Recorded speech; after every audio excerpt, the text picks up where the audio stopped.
નમસ્કાર મિત્રો આ 6 રાશિના લગ્ન થશે પાકા। શુક્ર ભગવાન છે 8 જૂન થી લઈ અને 4 જુલાઈ સુધી કર્ક રાશિમાં આવવાના છે। શુક્ર છે લગ્નના કારક માનવામાં આવે છે, સંપત્તિના કારક માનવામાં આવે છે, સંતાનના કારક માનવામાં આવે છે। શુક્ર ભગવાન સંપત્તિ પણ આપે છે અને જીવનના દરેક મનોકામના પૂર્ણ કરે છે।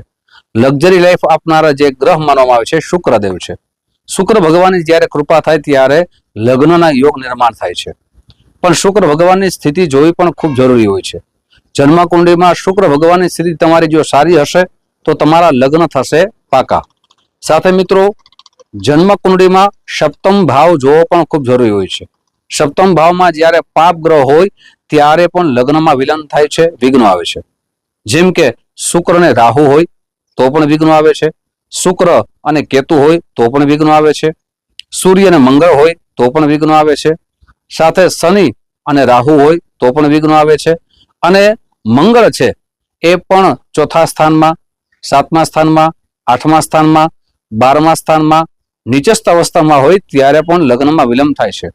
પણ આ બધી સ્થિતિઓ સારી હોય ત્યારે અને શુક્ર ભગવાનની કૃપા થાય ત્યારે લગ્ન અવશ્ય પાકા થઈ જાય છે, પણ પ્રયત્ન કરવો જોઈએ। જે પણ ચર્ચા કરીએ છીએ એ રાશિ અનુસાર કરીએ છીએ, એટલે જન્મકુંડળી પણ બતાવવી ખૂબ જરૂરી હોય છે। હવે શુક્ર ભગવાનની આ 6 રાશિ ઉપર અવશ્ય કૃપા થશે।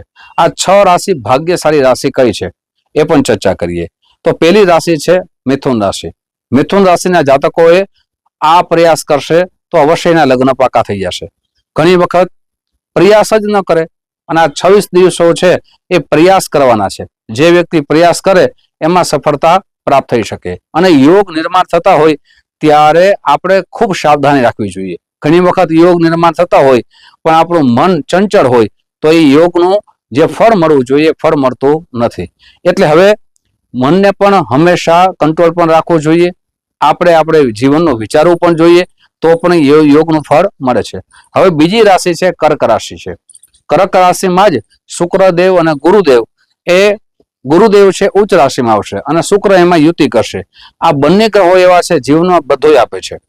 જ્યારે ગુરુદેવ કર્ક રાશિમાં આવે ત્યારે જીવનની દરેક મનોકામના પૂર્ણ કરે છે, અને આ બંને ગ્રહો બધા ગ્રહો કરતા વધારે આપે છે, એટલે શુક્રને વિશેષ ફળ આપનારા ગ્રહ પણ માનવામાં આવે છે।